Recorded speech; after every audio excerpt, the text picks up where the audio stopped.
Number 10. The male mischief maker. You've settled into a fresh apartment, and letters keep showing up for the old resident. Like a normal person, you chuck them in the bin. Bad move, that's a federal offense right there. Ditching mail not meant for you qualifies as a felony. Whether it's flyers, catalogs, or obvious junk, doesn't matter. You could face up to 5 years in federal lockup. Peeking inside to check its importance? That's straight up mail theft. Intentions don't factor in. The rules are ironclad. Picture sneaking into a stranger's home to dust their shelves, still burglary, right? Fix it easy. Scribble. Return to sender, not at this address, and drop it back in the mailbox. If the flood continues, flag down your postal worker. They'll update the records to reflect who's really living there. Number 9. Dangling Decor, Delinquent. Those plush dice swinging from your rearview mirror, they might be violating traffic codes as we speak. Across various states, any item suspended from the mirror is grounds for a stop. Remember that 2021 Minnesota pullover for a tree-shaped freshener? It escalated fatally. Places like Arizona, California, and Minnesota, ticket for no exceptions. Tassels from graduation, dream catchers, faith icons, if it sways, it's risky. Those fuzzy cubes can obscure more sightline than you'd guess. At highway speeds, that small obstruction might conceal a whole vehicle for a critical second, sparking a wreck. Penalties hover between $100 and $200 usually, but crash with them hanging, insurers could pin partial blame on the dice and deny coverage. Virginia dished out more than 1,600 citations in a single year for mirror clutter alone. Folks typically learn the hard way, lights flashing behind them. Number 8. Produce Pilferer. At the supermarket, you spot plump grapes, glance around, and sneak one into your mouth. Boom, theft committed. Size irrelevant. Unpaid taking equals stealing, grape, or gadget. If every customer nabbed just a pair per trip, a standard store might hemorrhage thousands in grape value annually. That's real cash vanishing in nibbles. Stores rarely confront you or involve police PR hit outweighs the loss. Weirder still, they bake this sampling loss into prices. Your grape bunch costs more to offset everyone else's free tastes. Number 7. Neighbors Network Nabber. Internet crashes at home, and you, conveniently, the neighbor's Wi-Fi sits open, no password. Hop on? You've breached federal statutes via the Computer Fraud and Abuse Act. Drafted in the 80 seconds amid hacker panic like coders conjuring Armageddon with keyboards. First timer, up to a year behind bars. That's potentially harsher than some property crimes. Open network or not, access without permission is forbidden. Akin to an unlocked door on a house you can't stroll in and binge their shows. California ups it to felony under Penal Code 502. Try justifying a conviction to a future boss. Fell into felony for scrolling feeds. Crucial caveat: crime requires deliberate intent. Phones auto-joining past networks, that could skirt you into murky territory if you've connected on purpose before. Number 6. Crosswalk Rebel.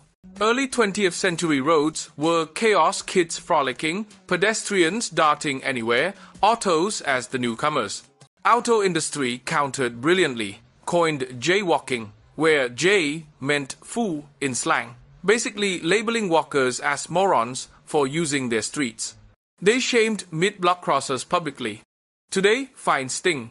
Vegas slaps nearly $200 for improper crossing. That's console game money for stepping 10 feet wrong. NYC has arrested jaywalkers.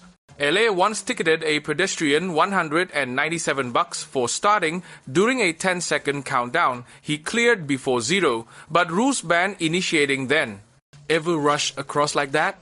Number 9. Left lane loiterer. Cruising in the passing lane under traffic speed.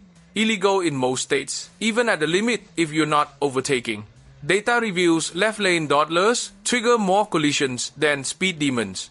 You become a rolling obstacle, prompting risky swerves and lane hops. Think blocking the escalator's fast side in a packed station, forcing dodges that court disaster. States post reminders. Slower traffic right or passing only. Georgia fines up to $1,000 for lingering. Overtaking actively? Cool. Otherwise, hug the right safer, lawful, smoother flow for all. Number 4. Beverage Bandit. Fast food spot, grab a see-through cup labeled water, but you beeline for fizzy soda instead. Theft executed. That dime or so of pop mirrors, shoplifting any goods value, just scales the severity. Widespread enough that chains lose thousands yearly to cup-con artists. Some counter by locking fountains, employee side. Brain science explains, we rationalize petty wrongs, they profit plenty, or it's universal. A 2012 Floridian served 60 days for chronic water cup soda fills, but he had priors stacking the sentence. One off, unlikely cuffs, but laws broken nonetheless. Number 3. Horn, honker, harasser. Car beep for non-emergencies. Against regs.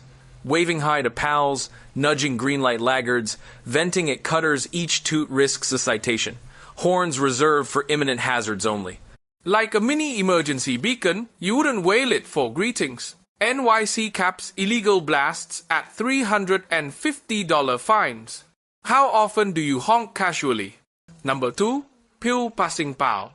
Feeling generous, hand over spare pain meds to a buddy's H. Law views you as a dealer felony level, up to 5 years possible. Same bracket as major theft or battery. Adderall? Schedule 2, cocaine tier, stiffer consequences. Allergic fallout from your share? You're liable. Doses tailored to your stats, history, ailment could hospitalize another. Declining shares isn't rude, it dodges dealer status or unintended harm. Number 1. Password poacher. Borrowing a pal's streaming login beyond your home, skirts Computer Fraud and Abuse Act, edges the hacker prosecuting statute, counts as unauthorized system entry. Actual cases rare for basic sharing, but it's fuzzy legally. Bigger hit, breaches service terms, inviting account bans. Industry loses roughly $2 billion yearly to this, hiking fees for compliers. Your legit subsidizes the sharers. Woo! Made it through the list. Which of these surprised you most, or what's your closest brush with accidental law breaking? Drop it in the comments below, let's hear your stories.